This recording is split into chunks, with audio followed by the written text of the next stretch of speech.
Hi, happy Tuesday, March 5th, 2024. I am Meredith. I am here with our message uh, all about the energy atmosphere for today. We're using 8 Coins Tattoo Tarot for our message today. And let's see what's going on in the cosmos. We've got the sun in Pisces, the moon in Capricorn. We got our Aquarius party going on. All right, our first card. Ooh, Wheel of Fortune. Very nice. Turning in our favor. You know, it's number 10 in the major arcana, so it is indicative of fulfillment. So it's a great way to start, especially when we consider the cards of yesterday, where we had the Nine of Pentacles and then the Nine of Wands to start off. We were talking about moving toward fulfillment in the nines. You know, they're bringing us closer, and now we start out with a 10 today.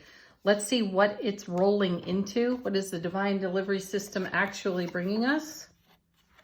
Fantastic. What more could you ask for right there? 10 of Cups.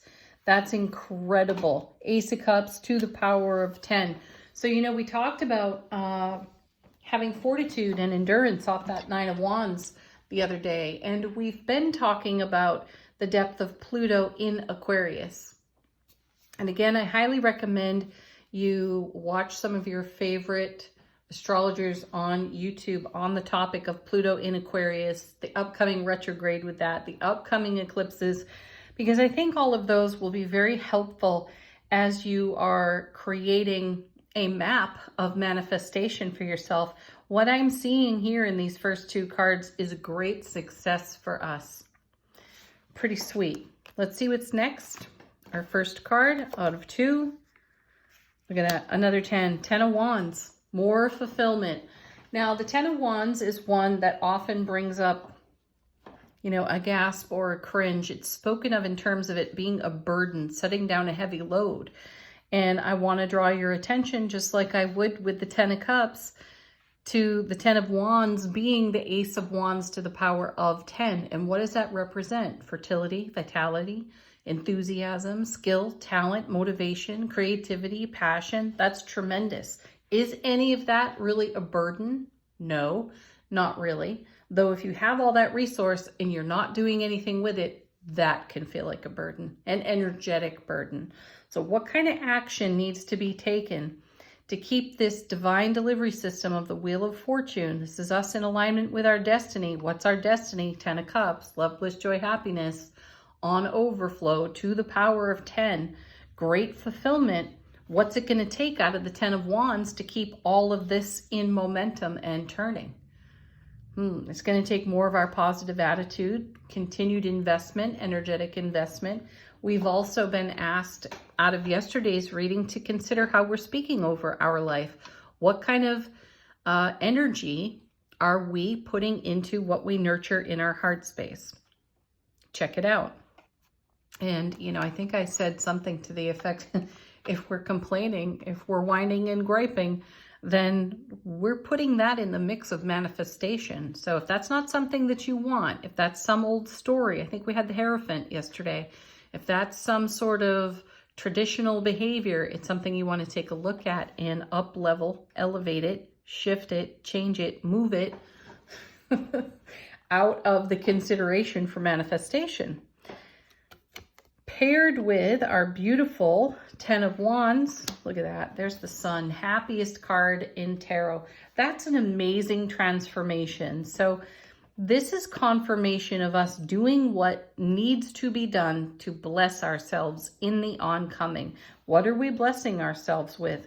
Everything you see being delivered to your foundation in our first 2 cards.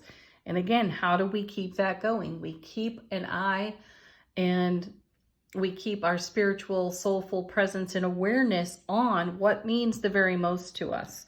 And when we're challenged, we should meet our I don't mean to should on you.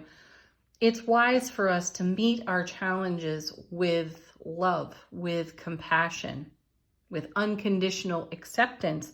And then that creates a transformation where we can put all this resource on the 10 of Wands to work for our highest and greatest outcome in the brilliant clarity of the sun. Wow. Next we have the Queen of Swords. And what a brilliant queen to have here. In the suit of swords, we've got discernment, we've got decision making. And again, we're back to how do we use our words?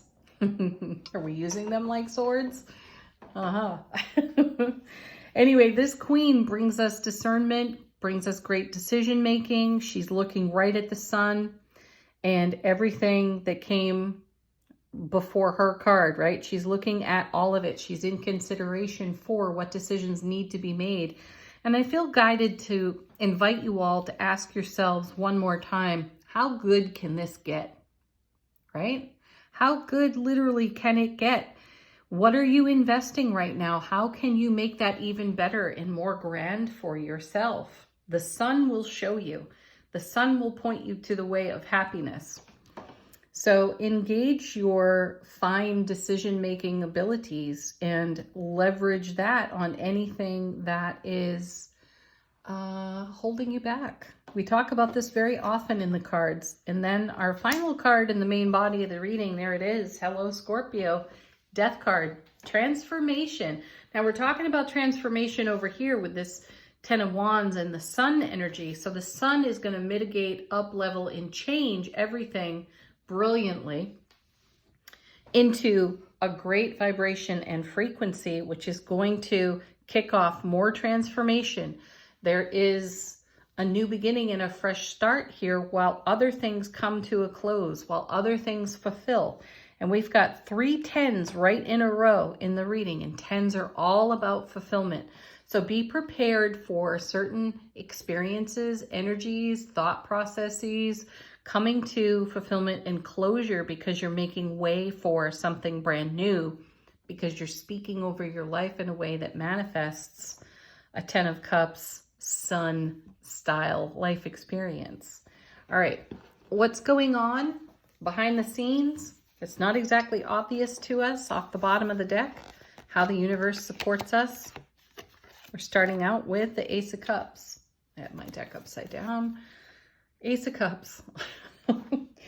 How sweet is that? It's showing up here prolifically in the reading. And I love seeing an ace and a 10 of the same suit show up together because it means we're running the energy of the suit. We're being very proactive in our emotional well-being when we discuss the suit of cups. So that's excellent. That's the love, the bliss, joy, and happiness overflowing for us. And we're able to make more of it immediately. Followed by the Emperor. Excellent card to have here. That's Aries fire. It's direct energy. This is us taking action through our divine masculine energy. Beautiful. He is the father of tarot. He's exceptionally knowledgeable and wise. So that means that we are engaging our wisdom and our knowledge on all of what we're seeing here in these cards. 9 of Cups showing up for us. How sweet. Dreams, wishes being fulfilled, dreams coming true.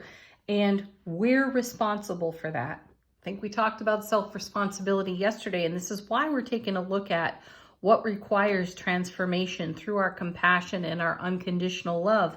When we are met with an energy that's much more challenging out of our ego awareness, we bring it into our soulful presence. Therein lies the transformation and a new decision made in brilliant clarity based on what's being delivered to our foundation now in the suit of cups.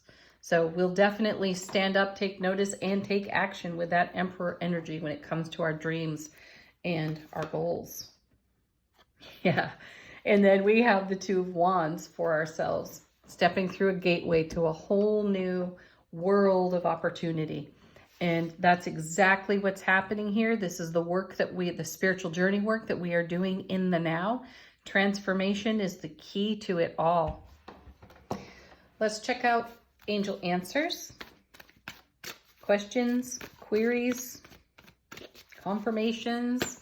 Let this deck bring it. Our first card. If you believe, yeah, what do you believe in?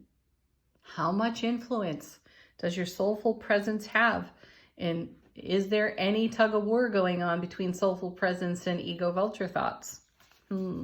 Quite likely. There's a simple answer there, and that's a yes. What are you going to do with it? You're going to bring your unconditional love, kindness, compassion, and acceptance. Emphatic yes showing up for us. Abundance as well. Take abundance to all aspects of your life.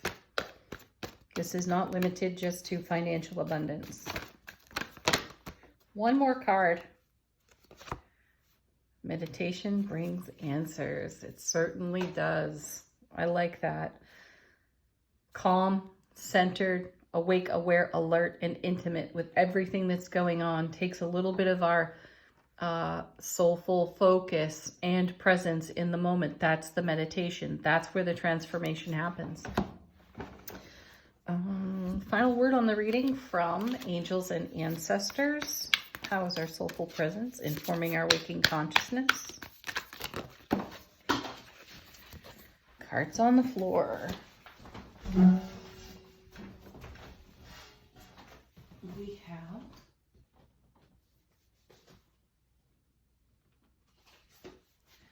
We have the Hermit. Retreat and recharge. A nice confirmation to the meditation brings answers card. You know, go within. Listen to your heart space and sort out anything that is not adding to your highest and greatest intended outcome. So rest, relax, recharge. And then also we have the Warrior. Be fearless and strong. Be the Emperor in the face of any challenge. Have a beautiful Tuesday. Thank you as always for joining me. Peace, love, joy. Namaste.